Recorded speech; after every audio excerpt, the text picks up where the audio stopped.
श्री वल्लभाधीश की जय। चिंता संतान हंतारो यत्पादाम्बुजरेणव स्वीयानान्तान् निजाचार्यान् प्रणमामि मुहुर्मुहुः। यदनुग्रहतो जन्तुः सर्वदुःखातिगो भवेत् तमहं सर्वदा वन्दे श्रीमद्वल्लभनन्दनम्। अज्ञानतिमिरान्धस्य ज्ञानाञ्जनशलाकया चक्षुरुन्मीलितं येन तस्मै श्रीगुरवे नमः। नमामि हृदये शेषे लीलाक्षीरादिशायिनं लक्ष्मीसहस्रलीलाभिः सेव्यमानं कलानिधिं चतुर्भिश्च त्रिभिस्तथा षड्भिर्विराजते योऽसौ पंचधा हृदये मम। વાર્તા સાહિત્યમાં શ્રી નાગજી ભટ્ટજીના જીવન ચરિત્રનું આપણે અવગાહન કરી રહ્યા છે। તો નાગજી ભટ્ટ ગુસાઈજીની પાસે આવ્યા, 3 મહિના સુધી ગુસાઈજીની પાસે રહ્યા છે। ગુસાઈજી પાસે 3 મહિના રહ્યા છે, પણ નાગજી ભટ્ટના જે દીકરી છે એના વિવાહનો સમય પણ આવી ગયો છે, છતાં નાગજી ભટ્ટ ગુસાઈજી પાસેથી પોતાના વતનમાં પાછા જતા નથી। 3 મહિના સુધી રહે છે। મનમાં એવું વિચારે છે કે દીકરીના વિવાહનો સમય વીતી જાય પછી હું જઉં। જો હમણાં જઈશ તો મારે બેટીનો વિવાહ કરવો પડશે। તો આપણે જે અત્યારના લૌકિક સ્તર ઉપર પ્રાય આપણે બધા છીએ, ત્યાં વિચારે આવે કે એકની એક દીકરી એના લગ્ન સમયે હાજર ન રહે તો એવા પિતાને શું કહેવું? સ્વાભાવિક આવો વિચાર આપણને થઈ આવે, કારણ કે ઘરમાં લગ્ન હોય, એમાં દીકરીનું હોય ને એકની એક દીકરીનું લગ્ન હોય, ત્યારે વ્યક્તિ ગમે ત્યાં દૂર ગયો હોય ધંધા રોજગાર માટે પણ તો બી આવી જતો હોય છે। અને અહીંયા નાગજી ભટ્ટજી મનમાં વિચારે છે કે સારું થયું, લગ્નનો સમય વીતી ગયો, જો ગયો હોત તો મારે છોકરીનું લગ્ન કરવું પડત। તો શ્રી હરિરાય ચરણો આપણને રોકે છે, વિચાર કરતા, અન્યથા વિચાર કરતા રોકે છે કે ભાઈ નાગજી ભટ્ટ કેમ આવું વિચારે છે? તો અહીંયા આખો પ્રકાર જ અલૌકિક પ્રકાર છે। નાગજી ભટ્ટજીનો વ્યવહાર અલૌકિક છે, જેને શ્રી હરિરાય ચરણો આસક્તિ તરીકે ઓળખાવે છે। એટલે નાગજી ભટ્ટને શ્રી ગુસાઈજીમાં આસક્તિ છે, અને આસક્તિનું લક્ષણ કયું કહેવાય? શ્રી મહાપ્રભુજીએ ભક્તિ વર્ધિની ગ્રંથ પ્રગટ કર્યો છે।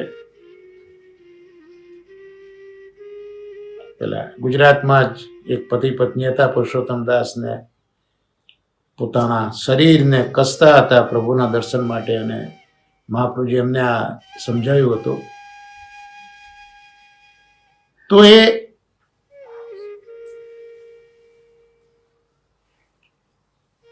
ભક્તિવર્ધિની ગ્રંથમાં શ્રી મહાપ્રભુજી આપણને સમજાવે છે કે સ્નેહની 3 કક્ષાઓ છે. એક તો પ્રેમ, આસક્તિ અને વ્યસન. તો પ્રભુમાં આપણને પ્રેમ થયો કે નહીં, સ્નેહ થયો કે નહીં, એવી ખબર આપણને કેમ પડે? શ્રી મહાપ્રભુજીએ એને તપાસવાનું, એને નાણવાનું એક લક્ષણ આપી દીધું. જેમ પરમ ભાગવત શ્રી નવનીતપ્રિય શાસ્ત્રીજી કહે છે એમના કથામાં કે ભાઈ તમને તાવ આવ્યો છે એવું તમને લાગે. શાસ્ત્રીજી પોતાનો જ પ્રસંગ કહ્યો છે કે એક દિવસ એમને એવું લાગ્યું કે મને બહુ તાવ છે, મને બહુ તાવ છે.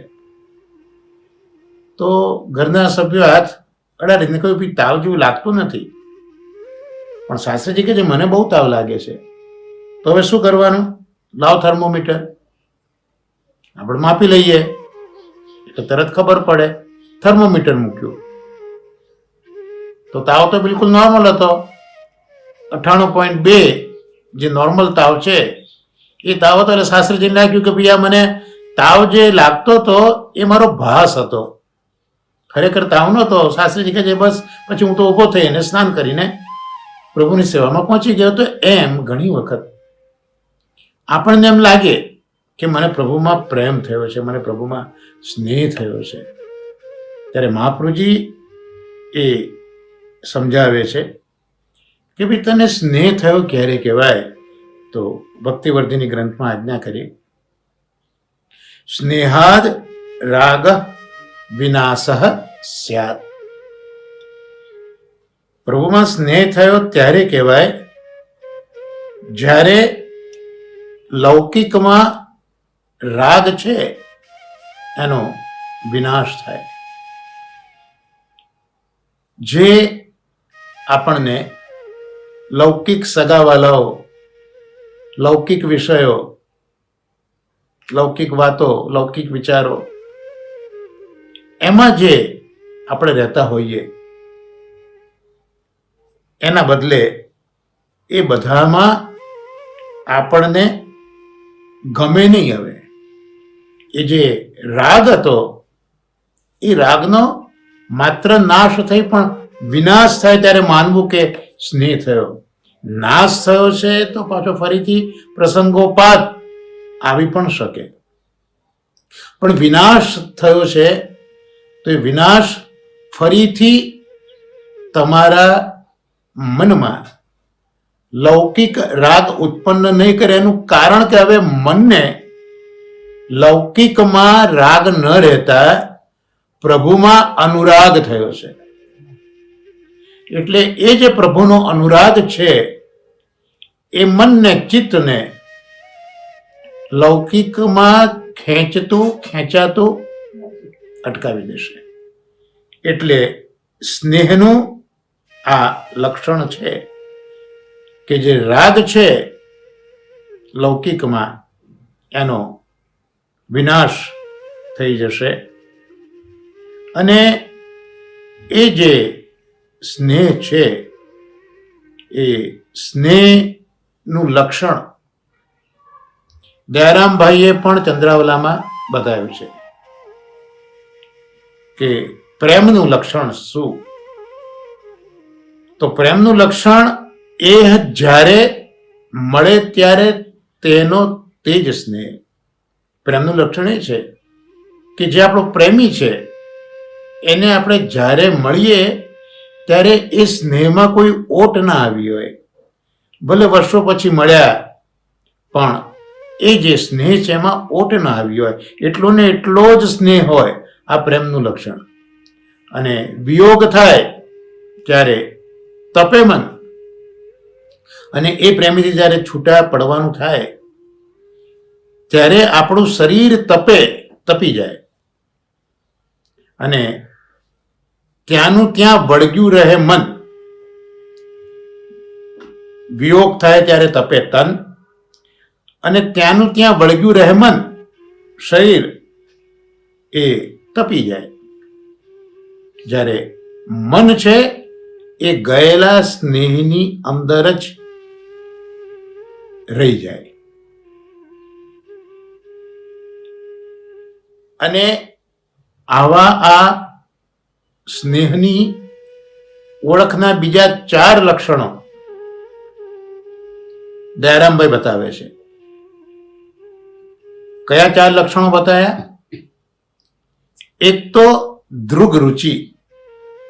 એટલે ધ્રુગ રુચિ એટલે પછી એ પ્રેમી છે એ પ્રેમીને જોવાની ઈચ્છા જ રહ્યા કરે. ધ્રુગ રુચિ.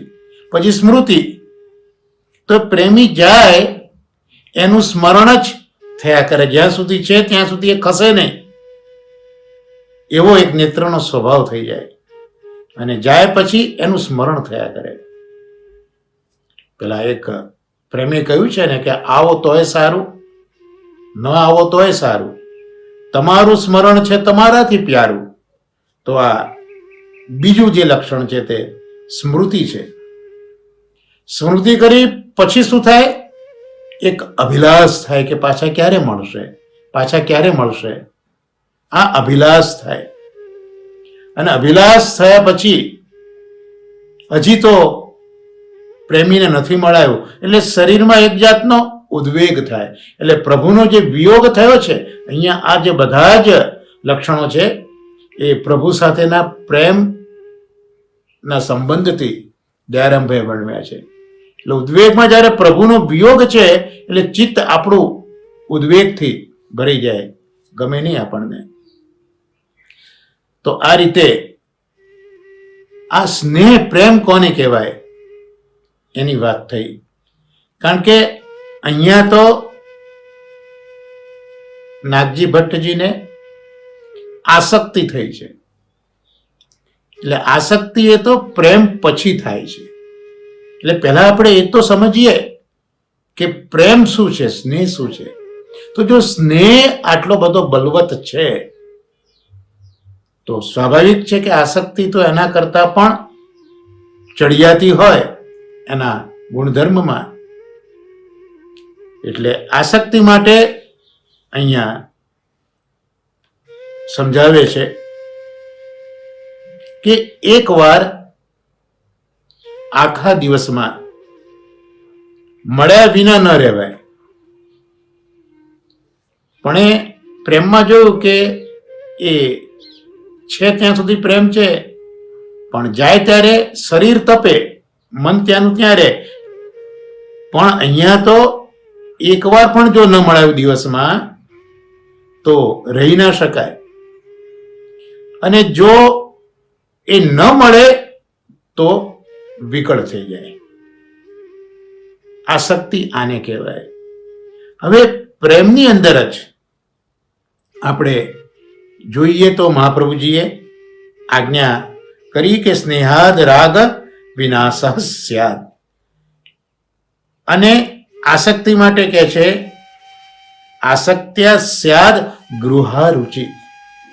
એટલે જ્યારે ઘરમાં અરુચિ થાય ત્યારે પેલો પ્રેમ પાંગરતો પાંગરતો આસક્તિમાં પરિવર્તિત થયો તેમ માનવું કે ઘરમાં આપણને જરા પણ રુચિ ન રહે. અહીંયા ઘર એટલે માત્ર રહેવાનું ઘર એવું નથી, પણ આ ઘર શબ્દની સાથે બધું જ આવી ગયું.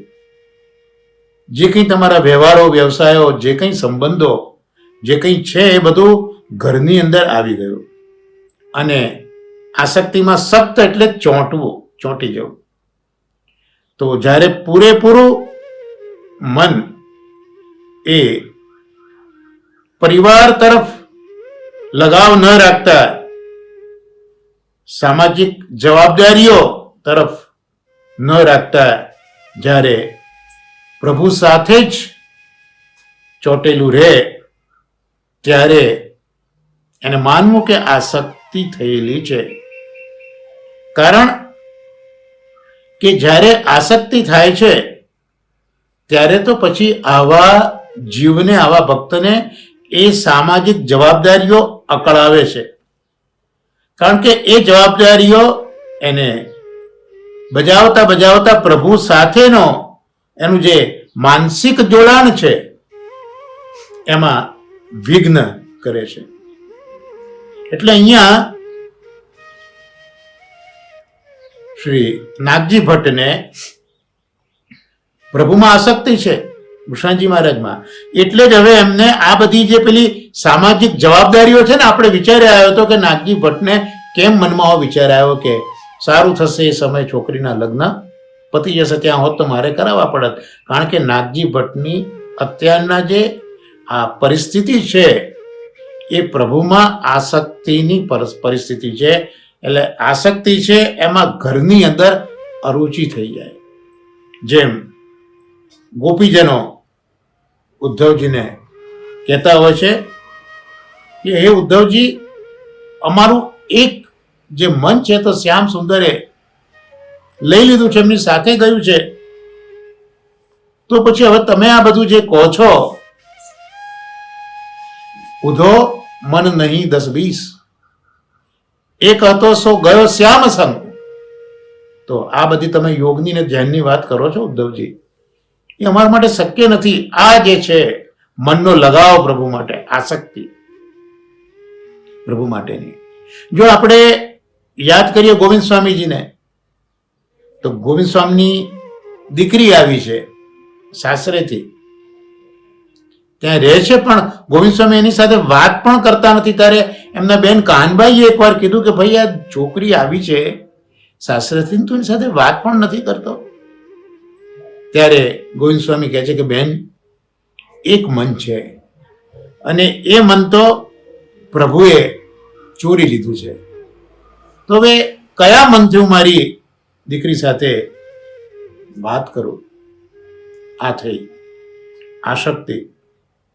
કુમનદાસજીનું આપણે સ્મરણ થઈ આવે કે ગુસાઈજી ગુજરાતનો પ્રદેશ કરવા પધારતા હતા. કુમનદાસજીને સાથે આવવા માટેની આજ્ઞા કરી. હજી તો વ્રજને છોડ્યું નથી.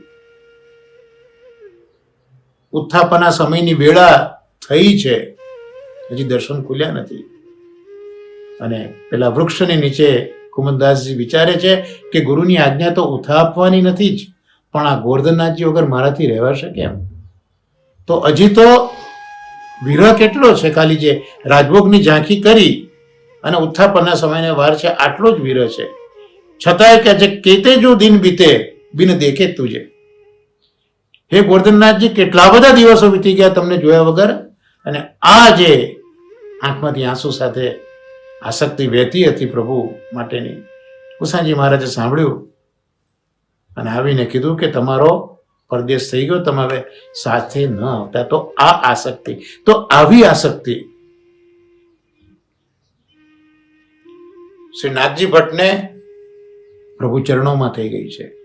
અને એટલે જ એમને ઘરમાં હવે આસક્તિ નથી. એટલે મેં આગળ કહ્યું એમ, ઘર એટલે એમાં બધું જ આવી ગયું. તમારા પોતાના કુટુંબીઓ, સ્નેહી, પત્ની, સંતાન બધું જ આવી ગયું, દ્રવ્ય બધું જ આવી ગયું એમાં. તો એટલા માટે અહીંયા આવો વિચાર આવે છે. અને કહ્યું ને કે આસક્તિની વાત પણ આપણે કરી કે દિવસમાં એક વાર પણ મળ્યા વિના ન રહેવાય, ન મળાય તો વિકળ થાય. એટલે એના લક્ષણો પણ દયારામભાઈ કહે છે કે આવી આસક્તિવાળા ભક્તોની પરિસ્થિતિ કેવી થાય? તો એક તેને વ્યાધિ થાય. વ્યાધિ કેમ થાય? પેલું પ્રભુને મળાતો નથી ને, એ જે ઉચાટ છે, જે વિરહ છે ને, એની અસર સીધી શરીરની તંદુરસ્તી ઉપર થાય. અને એ શરીર આપણું જે તંદુરસ્તી હતું તે ખોઈ બેસે. આ પ્રભુમાં રહેલી આસક્તિ છે, પ્રભુ મળતા નથી. ત્યાર પછી થાય પ્રલાપ. એટલે મન છે ને એ ભગવદ લીલાની વાતો જ કર્યા કરે, બોલ્યા જ કરે. ખબર ન પડે બીજાને કે શું કહે છે, પણ એનું મન જે પ્રભુમાં આસક્ત થઈ ગયું છે ને, પ્રભુની લીલાનું સ્મરણ કરીને એ બોલ્યા જ કરે. આ પ્રલાપ. અને ઉન્માદ થાય. ઉન્માદ એટલે જેમ કે એક વ્યક્તિ ગાંડો થઈ ગયો હોય ને, ક્યારેક હસે, ક્યારેક બોલે, ક્યારેક નાચે, ક્યારેક ગાય. શાસ્ત્રીજીએ ભાગવતના આધારમાં ખૂબ સુંદર કહ્યું છે કે જે માયા છે ને એ માયા ઉન્માદ કરાવે છે. ઉન્માદ બે વસ્તુ કરાવે, એક માયા કરાવે અને બીજી ભક્તિ કરાવે. માયાનો ઉન્માદ પણ આવો જોઈએ કે કોક વાર નાચે, કોક વાર ગાય, કોક વાર હસે, કોક વાર રડે. અને ભક્તિનો ઉન્માદ પણ આ હોય. પણ આ ભક્તિનો ઉન્માદ છે એ તો પ્રભુમાં થયેલી આસક્તિનું એક લક્ષણ છે. એટલે એક વખત ભગવાનમાં આસક્તિ થઈ ગઈ પછી તો ઘરમાં ગોઠતું નથી, ઘરમાં રહેવું ગમતું નથી. એટલું નહીં, પણ ઘરમાં રહેનારા જે આત્મીયજનો છે એ પણ અળખા લાગે છે. એ આત્મીયજનો પણ એમને ગમતા નથી હોવા. એટલે આમાં અહીંયા જે નાગજી ભટ્ટની અવસ્થા છે એ આસક્તિની છે. એટલે આપણે આપણા લૌકિક પરિપ્રેક્ષ્યમાં બધો વિચાર કર્યો તે બરોબર છે, પણ જ્યારે એક ભક્ત આસક્તિના પગથિયા ઉપર આવ્યો છે ત્યારે એની પરિસ્થિતિ આવી જ હોય, એને બીજું એ બધું જાણી જોઈને ન કરતો હોય પણ એનાથી થઈ જ જાય, કારણ કે એ આસક્તિનું લક્ષણ છે.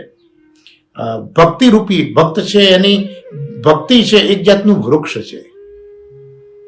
તો જ્યારે પ્રેમ કે સ્નેહ થયો ને ત્યારે એ ભક્તિરૂપી વૃક્ષ ઉપર પાંદડા ખીલ્યા, લીલાછમ પાંદડા આવ્યા, એ વૃક્ષ આખું હર્યું ભર્યું થઈ ગયું. આ પ્રેમનું લક્ષણ છે. એટલે એ જે ભક્ત છે એના જીવનની અંદર આ સ્નેહ છે એ એના જીવનને પ્રભુથી હર્યું ભર્યું કરી દેશે. પછી ક્રમશઃ સમય જતા જતા પેલી વસંત આવે ને વસંતમાં પર્ણ ખીલ્યા પાનખર પછી, અને પછી એ વસંતમાં ધીરે ધીરે પુષ્પ ખીલશે એ વૃક્ષ ઉપર. તો ભક્તિરૂપી વૃક્ષ ઉપર જ્યારે પુષ્પ ખીલ્યા ત્યારે આ થઈ આસક્તિ. એટલે એ જ વૃક્ષ હવે વધારે રળિયામણું લાગશે. અત્યાર સુધી માત્ર હરિયાળી હતી, મન આપણું ઠરી જતું હતું, પણ હવે તો પુષ્પ ખીલ્યા એટલે જે એની સુગંધ છે, એનું મકરંદ છે, એનાથી આપણી ભક્તિવાળું જીવન વધારે ખીલે છે.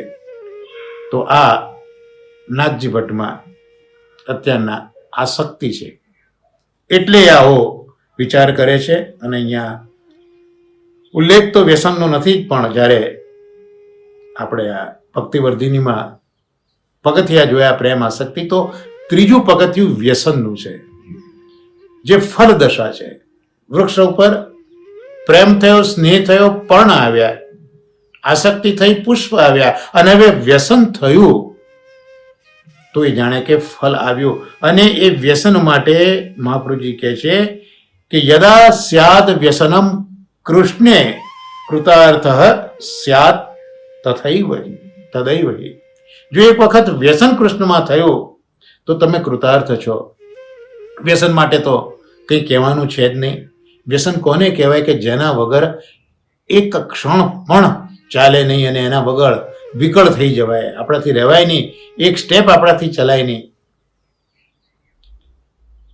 આ વ્યસનનો ધર્મ જ, વ્યસન જ એને કહેવાય કે એના વગર રહી જ ન શકાય. અને આવું વ્યસન લૌકિકમાં જે છે, આજે જ એક દર્દી આવ્યો તો મારા ત્યાં,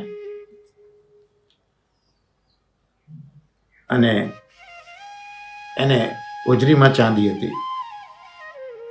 એટલે મેં એને કહ્યું કે ભાઈ દવાઓને બધું તો બરોબર છે, પણ તારે આ જે થયું છે એનું કારણ આ તારી વધારે પડતી તમાકુ સેવનની જે છે હેબિટ તે છે. એટલે મને કહે કે સાહેબ હવે વ્યસન જ થઈ ગયું છે મને, તો હું શું કરું? એ વખતે ભલે હું ડૉક્ટરની ખુરશી પર બેઠેલો હતો, પણ મારા મગજમાં પ્રભુ એટલું તો પ્રેર્યું કે આ માણસ પાસે તું એટલું તો શીખ કે એને લૌકિકમાં આવું વ્યસન છે, અને કબૂલે છે કે હું વ્યસન વગર નથી રહી શકતો. તો મહાપ્રભુજી મારા ઉપર એવી કૃપા કરે, અને આવું વ્યસન મને જો કૃષ્ણ માટે થઈ જાય તો કેટલું સારું. આવો વિચાર મહાપ્રભુજી મારા મગજમાં પ્રેરેલો. એટલે આવું જો વ્યસન પ્રેમ આસક્તિ અને વ્યસનમાં પરિવર્તિત થઈ જાય તો ચોક્કસ આપણે કૃતાર્થ છીએ. તો અહીંયા આ મહાપ્રભુજીના ભક્તિવર્ધિની ગ્રંથના આધારે શા માટે નાગજી ભટ્ટ મનમાં આવો વિચાર કરે છે કે આ લગ્ન થઈ ગયા તે સારું થયું. હવે આગળ આપણે જોઈએ કે નાગજી ભટ્ટ તો 3 મહિના ગુસાઈજી પાસેથી આજ્ઞા લઈને વિદાય થાય છે. છોકરીના લગ્ન વીતી ગયા છે, અને જે પેલી કાપડીના વેશે આવ્યા હતા ને લાકડી આપી હતી, એમાં હુંડી હતી, હુંડીના પૈસા હતા. એ લાકડી પેલા ભંડારીને આપી હતી. કેટલાક દિવસ પછી એ ભંડારી ભંડારમાં પેલી લાકડીને જુએ છે, ઉચકે છે, બહુ વજનદાર. ગુસાઈજીની પાસે લઈ જાય છે અને કહે છે કે મહારાજ આ લાકડી બહુ ભારે છે. ગુસાઈજી આજ્ઞા કરે છે કે ભાઈ આ લાકડીને ફોડી નાખો, 2 ટુકડા કરો. તો એ ભંડારીએ લાકડી ફોડી તો એમાંથી મોહર નીકળી. જે ખંભાતના વૈષ્ણવોએ નાગજી ભટ્ટજીના ત્યાં દીકરીના લગ્ન માટે જે હુંડી મોકલી હતી, નાગજી ભટ્ટે એ હુંડી વટાવીને આ બધી સોનામોહરો હતી એ સોનામોહરો પાસે લીધેલી, અને નાગજી ભટ્ટને થયું હતું કે આ તો વૈષ્ણવનું દ્રવ્ય છે, એ વૈષ્ણવનું દ્રવ્ય લૌકિકમાં ન વપરાય, અપરાધ પડે, દોષ લાગે, એટલે એ દ્રવ્ય તો ખરેખર વૈષ્ણવનું ગુસાઈજી પાસે જ જવું જોઈએ. અને માટે નાગજી ભટ્ટ શ્રી ગુસાઈજી પાસે આવ્યા છે. અને આગલો જે પ્રસંગ પેલો ડોસીમાનો આપણે જે જોયો, સખડી અનસખડી મહાપ્રસાદનો, તે આપણે આગળ જોઈ ગયા. તો એમાંથી મોહર નીકળી ત્યારે ગુસાઈજી આજ્ઞા કરી કે આ કામ તો મારા નાગનું જ છે. ગુસાઈજીને કેટલો કોન્ફિડન્સ છે પોતાના સેવકમાં કે આવું કોણ કરે, તો એ મારા નાગનું કામ છે.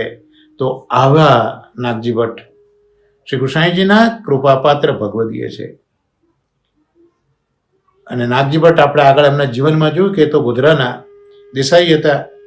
નાગજી ભટ્ટ તો હજી ગુસાઈજી પાસેથી આવ્યા નથી, અને વિવાહનો સમય આવ્યો ત્યારે ભટિયાણી નાગજી ભટ્ટના જે વહુ છે એ પોતે પણ શ્રી ગુસાઈજીના સેવક થયા છે. અને ગુસાઈજીના સેવક થયા છે એટલે એમનામાં પણ ભગવત ધર્મ દ્રઢ થયો છે. અને ભગવત ધર્મ દ્રઢ થયો ક્યારે કહેવાય? શ્રી મહાપ્રભુજી આજ્ઞા કરે છે, શ્રી હરિરાયચરણો સમજાવે છે ભાવપ્રકાશમાં કે જ્યારે વિવેક, ધૈર્ય અને આશ્રય આ 3 વસ્તુ જીવનમાં ઉતરે ત્યારે માનવું કે આપણામાં ભગવત ધર્મ દ્રઢ થયો છે. એટલે અહીંયા જે ભટિયાની છે એ પણ ગુસાઈજીના સેવક છે, સેવકીની છે, અને ભગવત ધર્મ એનામાં આથી દ્રઢ થયો છે. એટલે ભલે અત્યારના નાગજી ભટ્ટ નથી, ભલે અત્યારના દ્રવ્યનો સંકોચ છે, પણ એમને ધીરજ ન છોડી, આ ભટિયાનીએ ધીરજ ન છોડી ત્યાં સુધી કે લોકલાજની પણ પરવા ન કરી. નહીં તો કેટલાય લોકો ફોલી ખાય સમાજમાં, તો પણ લોકલાજની પણ પરવા ભટિયાની કરતા નથી. કારણ કે ભગવત ધર્મ દ્રઢ થવાથી એમનામાં દુઃખ સહન કરવાનું ધૈર્ય છે. એટલે એ તો વિચાર કરતા હતા કે ભલે મારી પાસે કંઈ દ્રવ્ય નથી, હું તો મારી છોકરીને એક ચૂડો, પાનેતર, રોરી એ વિવાહમાં મારી બેટીને આપી દઈશ, એટલે એનું લગ્ન સંપન્ન થઈ જશે. હરિરાય ચરણો કહે છે કે આવો વિચાર એટલા માટે ભટિયાનીને આવ્યો કારણ કે લીલામાં પણ એ કંદુકી સખી છે અને યમુનાજીના યુથની છે. અને યમુનાજીના યુથની હતી, પણ એને આ લીલામાં જે નાગજી ભટ્ટ છે, જે પદ્માવતી સ્વરૂપથી લીલામાં છે, એમની સાથે આ કંદુકી સખીને ભલે યમુનાજીના યુથની હતી પણ એને બહુ જ મેળાપ રહેતો હતો. એટલે અહીંયા ભૂતલ ઉપર પણ નાગજી ભટ્ટનો સંબંધ એને અહીંયા દ્રઢ પ્રભુએ રાખ્યો છે નિત્ય લીલાના સંબંધથી. એટલે બંને સખી છે ને, સખીમાં હંમેશા જે ભાવ છે એ ભાવ હંમેશા એક સરખો હોય. એટલે બંનેમાં એક રસરૂપ આ ભાવ છે. એટલે ગોવિંદ સ્વામી તો જે રીતે, નાગજી ભટ્ટ એ તો જે રીતે વિચારી રહ્યા છે પોતાની દીકરીના વિવાહ માટે, એ જ રીતે નાગજી ભટ્ટના પત્ની પણ આ જ રસમાં મગ્ન છે. એટલે ભટિયાણી નાગજી ભટ્ટનો અભિપ્રાય જાણે છે કે નાગજી ભટ્ટ કેમ નથી આવ્યા. લૌકિકમાં તો ઘરમાં કેટલો ઓહાપો થઈ જાય, કેટલા બધા પ્રોબ્લેમ્સ ઊભા થઈ જાય, પણ અહીંયા ભટિયાની મૂળ નિત્ય લીલાનો સંબંધ છે નાગજી ભટ્ટ સાથે, પદ્માવતી સખી સાથે. અને અહીંયા એટલે બંનેનો જે એકરસ રૂપ ભાવ છે. એટલે નાગજી ભટ્ટ કેમ આવું વર્તન કરે છે એનો ખ્યાલ આ ભટિયાનીને આવી જાય છે. અને એટલે જ નાગજી ભટ્ટની ગેરહાજરીમાં પણ બેટીના વિવાહનો નિશ્ચય કરે છે. કારણ કે ભગવત ધર્મ દ્રઢ થયો હોવાથી દુઃખ સહન કરવાનું ધૈર્ય પણ છે. ત્રિદુઃખ સહનમ ધૈર્યમ મામૃતે સર્વત સદા. વિવેક ધૈર્યાશ્રમમાં શ્રી મહાપ્રભુજીની આજ્ઞા છે કે ત્રણેય પ્રકારના દુઃખ, આદિભૌતિક, આધ્યાત્મિક અને આદિદૈવિક. અહીંયા તો મૂળતઃ આદિભૌતિક દુઃખ જ છે, દ્રવ્ય નથી અને પતિ નથી અને લગ્ન આયા છે, પણ ધર્મની દ્રઢતા છે અને નાગજી ભટ્ટના ભાવને જાણે છે.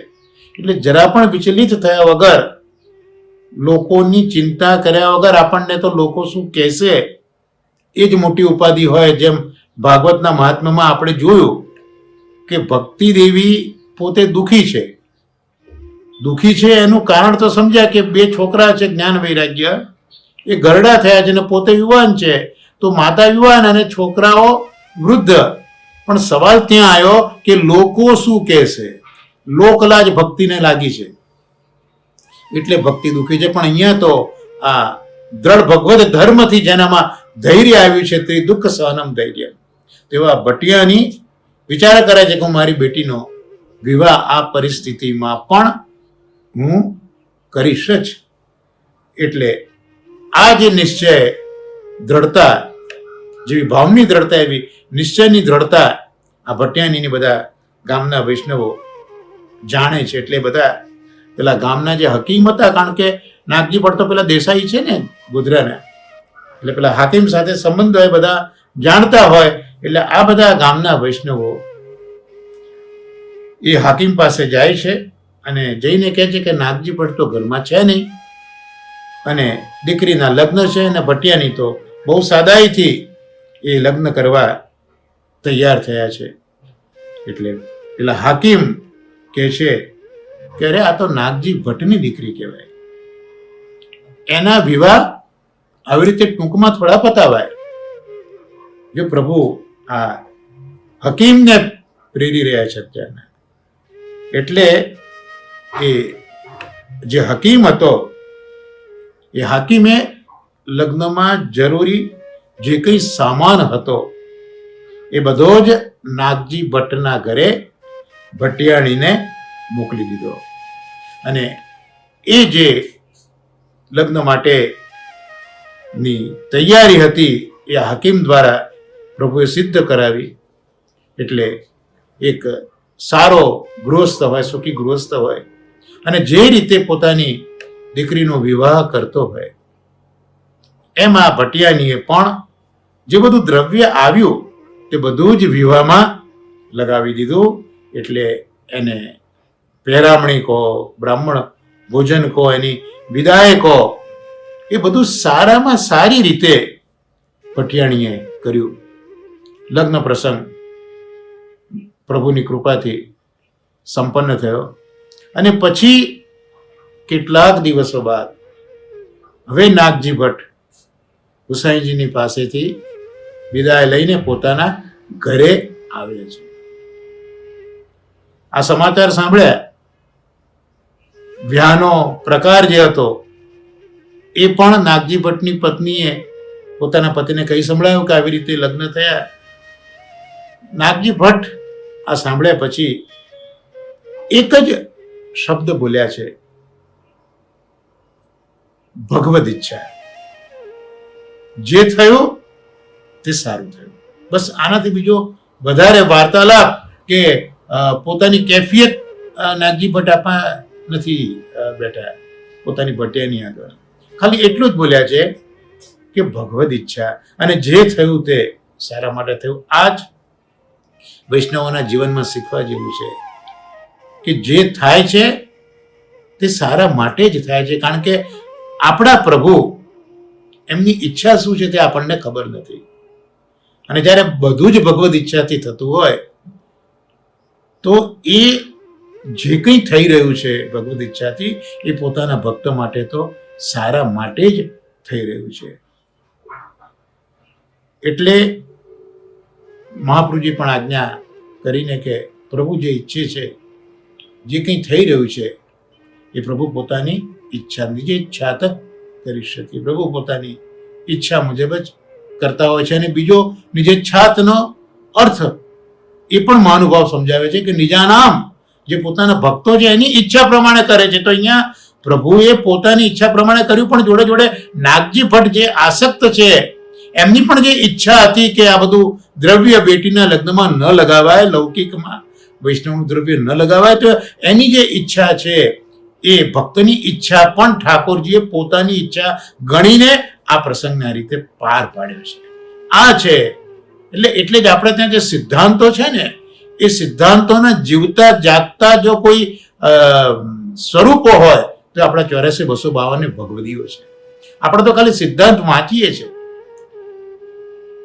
બહુ ઓછો પ્રયત્ન સમજવાનો અને એનાથી પણ ઓછો પ્રયત્ન વિચારવાનો અને એનાથી તો અત્યંત ઓછો આચરવાનો પ્રયત્ન કરતા હોઈએ છીએ આપણે બધા જ. હું પણ આવી ગયો જ્યારે આ 84,252 તો આ જીવતા જાગતા મહાપ્રભુ ગુસાઈજીના સિદ્ધાંતો છે.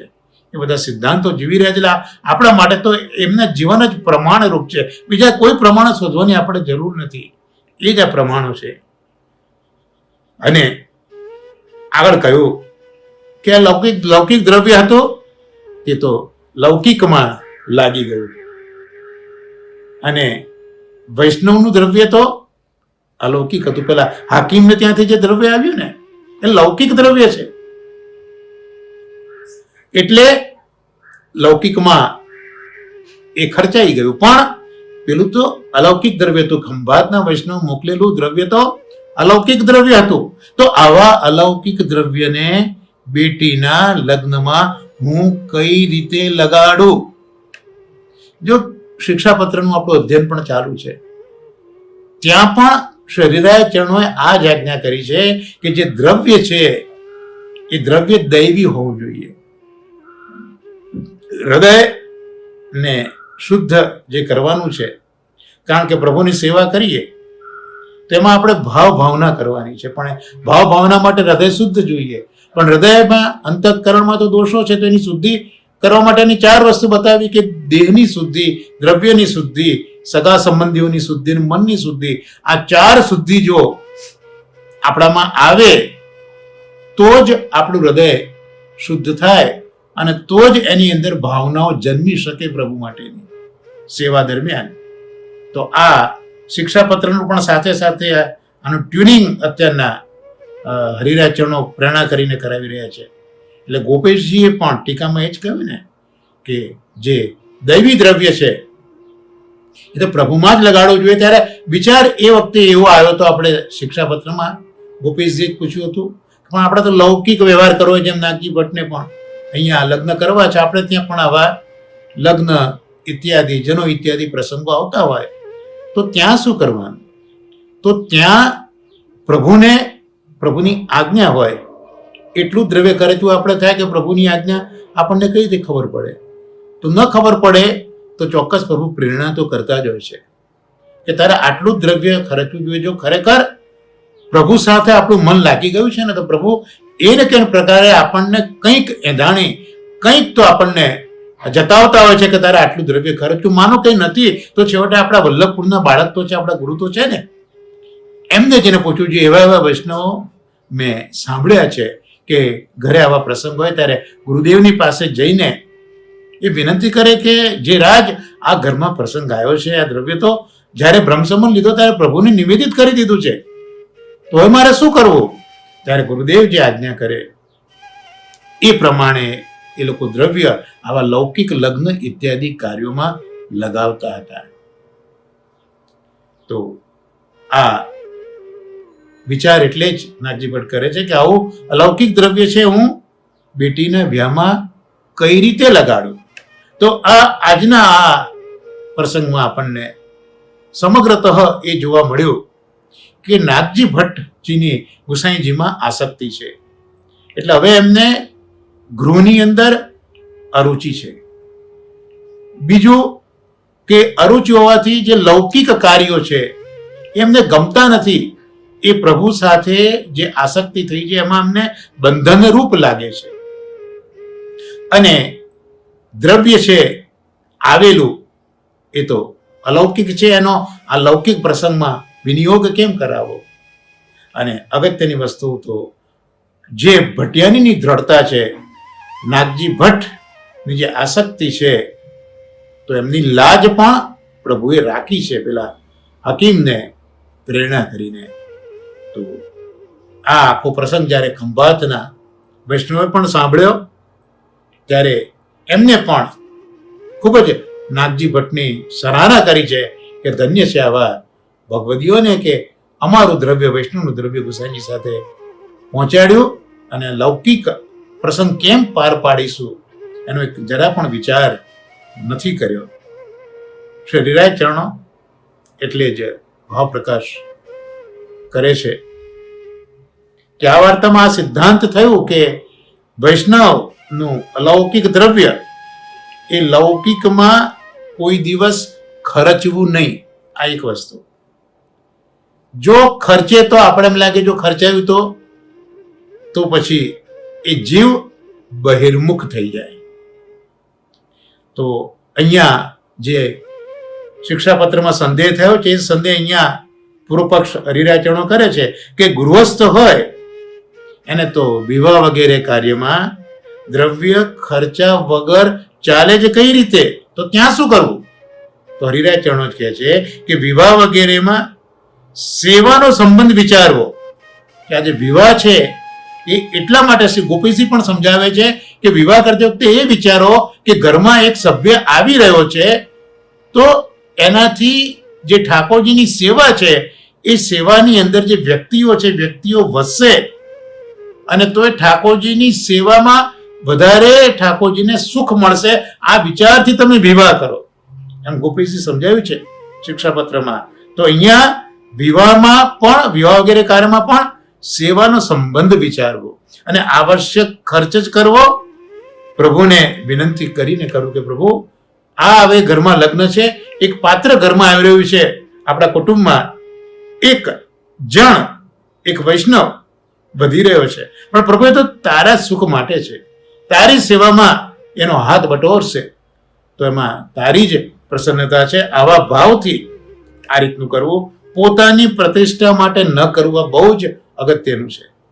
કે આપણે લૌકિકમાં પણ ખર્ચો ને બધું કરીએ છીએ, પણ એ ખર્ચો લૌકિકમાં આપણી પ્રતિષ્ઠા કે ભાઈ ફલાણા ભાઈ આટલા કરોડોના રૂપિયા ખર્ચા દીધા, હા, તો એમાં પ્રતિષ્ઠા માટે ન કરવું જોઈએ.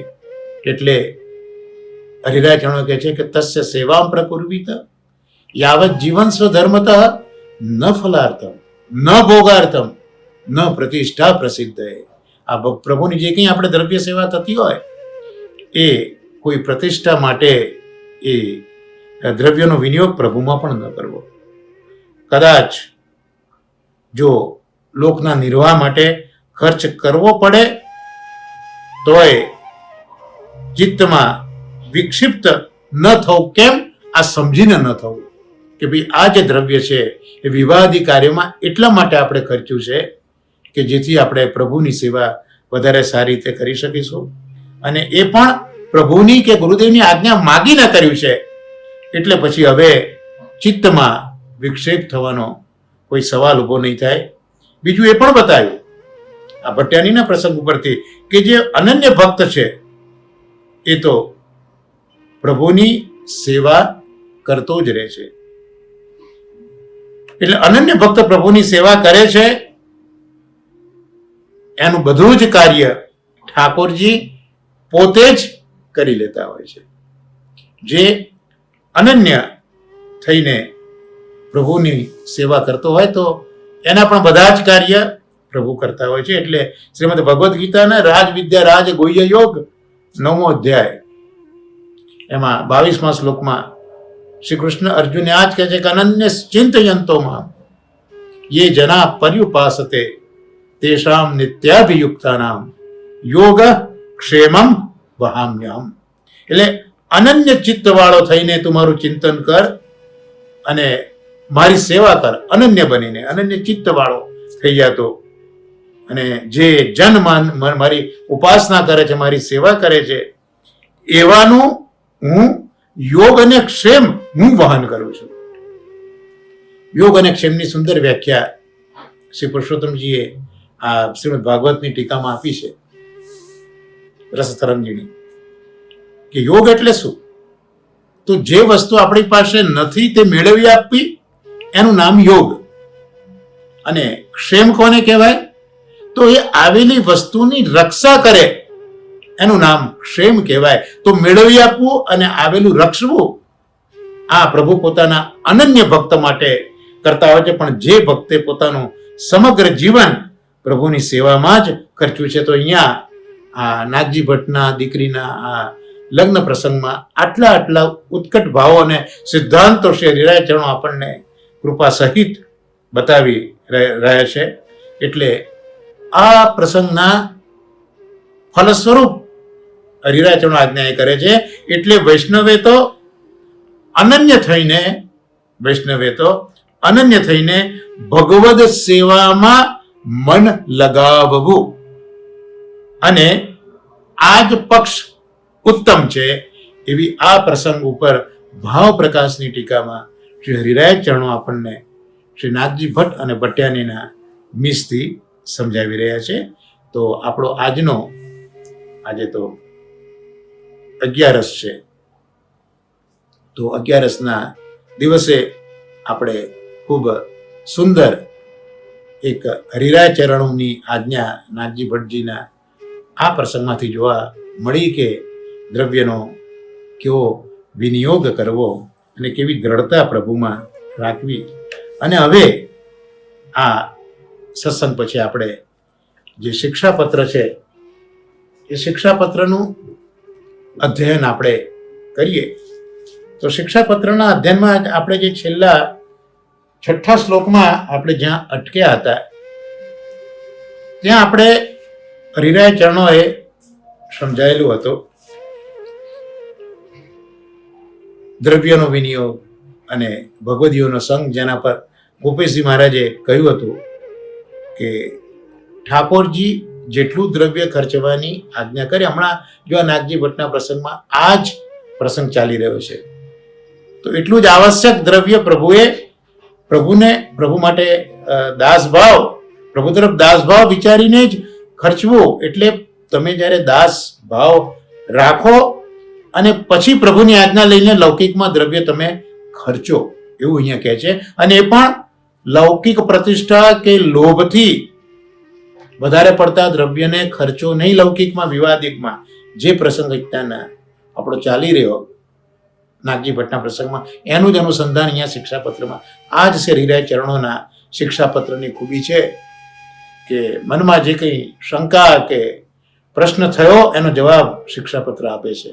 તો અહીંયા નાગજી ભટ્ટના પ્રસંગમાં આપણે જે વિચાર કરતા હતા એનો જવાબ અહીંયા શિક્ષાપત્રમાં મળે છે.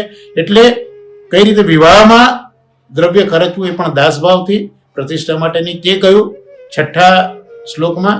અને ભગવદીયનો સંગ પણ કરવો, તો ભગવદીયનો સંગ પણ પોતાની પ્રતિષ્ઠા માટે નહીં, પણ આપણા ઠાકોરજી આપણા પ્રાણ શ્રેષ્ઠ છે એમની વાર્તા માટે જ કરવો. પોતાનું મહત્વ વધારવા માટે ભગવદીઓ જોડે સંબંધ નહીં રાખવા. તો આ જ વસ્તુ ઉપર પરમ ભગવદી રમેશભાઈએ ખૂબ સુંદર વિચારો રજૂ કર્યા છે. એ જ શ્લોકના અનુસંધાનમાં તો આપણે જોઈએ કે આપણે 4 વસ્તુની શુદ્ધિની શરૂઆતમાં આપણે વાત કરી કે દેહ, મન, કુટુંબી અને દ્રવ્ય આની શુદ્ધિ એ આપણે કરીએ છીએ. તો હવે પ્રશ્ન એ થાય કેમ શુદ્ધિ કરવી, તો શિક્ષાપત્રમાં આપણે આગળ જોયું જ છે. તો આટલું થયા પછી પણ જો પ્રશ્ન થાય કે આટલું બધું કર્યું પણ હૃદયમાં ભાવના પ્રગટે જ નહીં તો શું કરવું? આટલું બધું કર્યા પછી ભાવના જ પ્રગટતી નથી તો શું કરવું?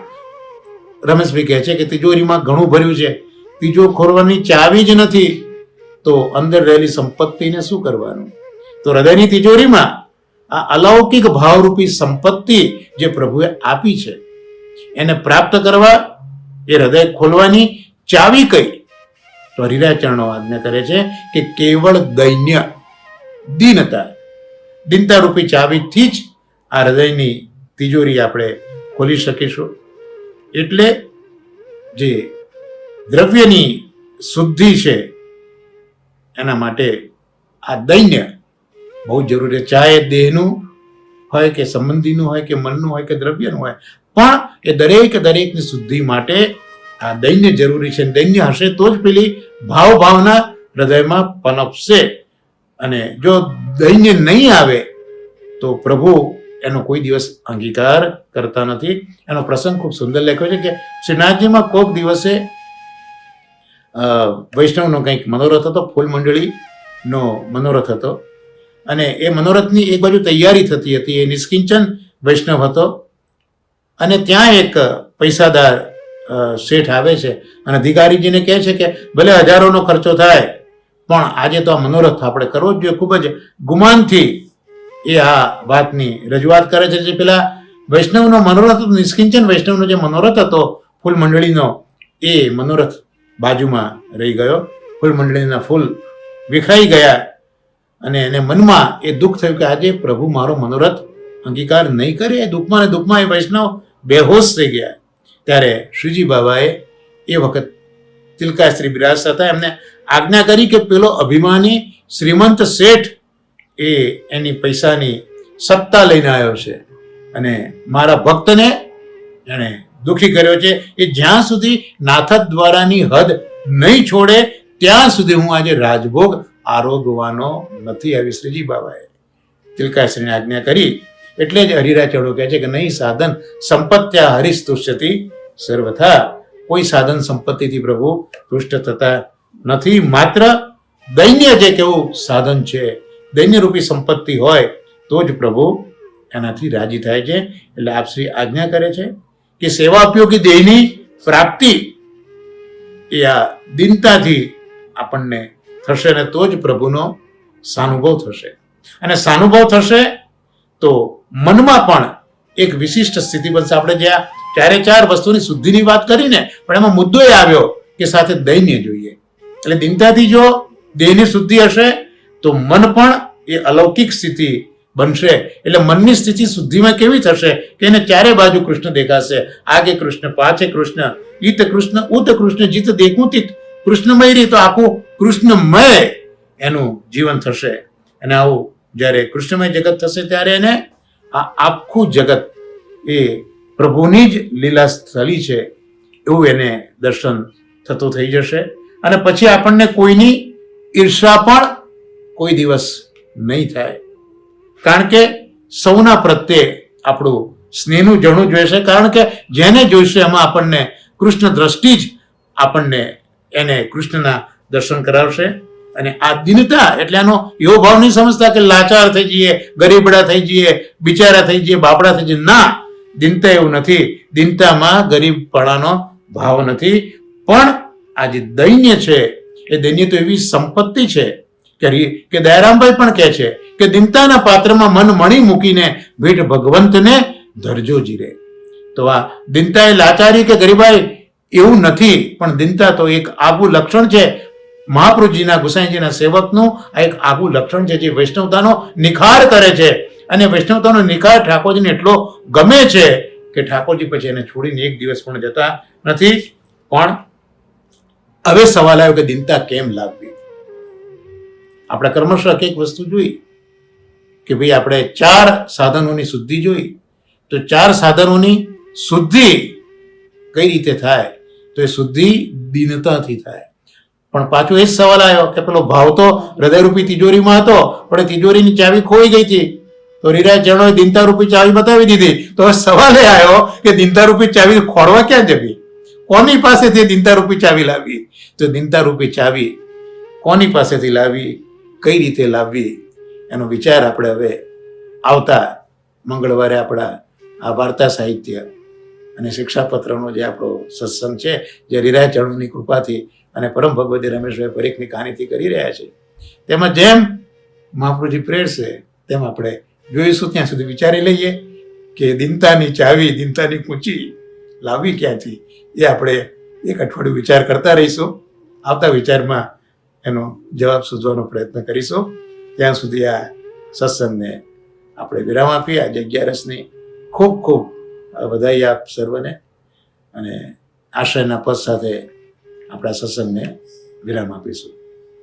શ્રી વલ્લભ પ્રભુ કરુણા સાગર, જગત ઉજાગર ગાયે.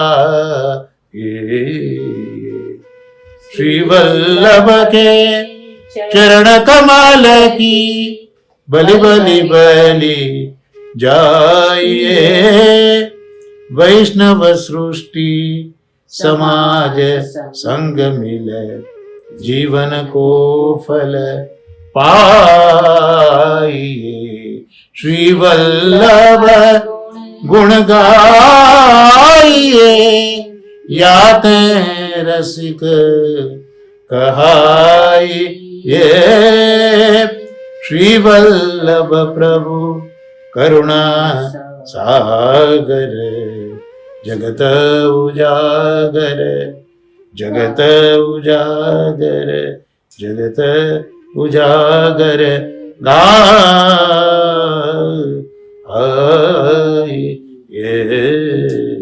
श्री वल्लभाधीश की जय.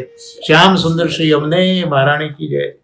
श्री गोवर्धन नाथ की जय. सर्वे वैष्णवों ने मारा वर्षाना भगवत स्मरण वंदन.